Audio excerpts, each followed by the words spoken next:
Now, first it was dengue. Now St. Catherine residents are concerned about the possibility of the outbreak of another disease on their hands. That's the Leptospirosis disease. And councillors in the parish are urging the health minister to intervene with a campaign in schools. TVJ's Krista Campbell has the details. The old capital of Spanish Town, St. Catherine, and this is the state of the busy commercial district.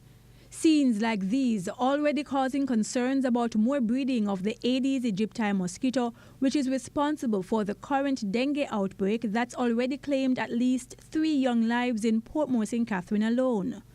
Even as the authorities move to get control of the dengue outbreak, councillors in St. Catherine have another worry: rat infestation. I have been in the commercial area, especially where there is majority of the wholesales are.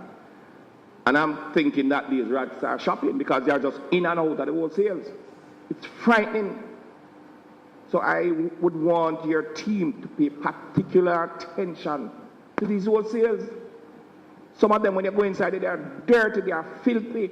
The chairman of the Public Health and Sanitation Committee at the St. Catherine Municipal Corporation, Sydney Rose, called for urgent action to prevent a leptospirosis outbreak in the parish, not only from the Health Ministry, but also for the Public Health Department to ensure compliance from food establishments. As a matter of fact, an employee here went to shop in one of these wholesales, and she bought rice and other stuff.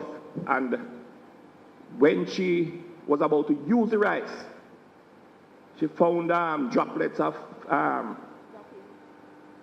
rat feces, and she took the rice back to the wholesaler and no, you didn't buy it from me, and run out of the place, and she was not refunded. Launch a campaign as it relates to rats, leptospirosis, the issue of rats, and provide debates, especially starting from the schools.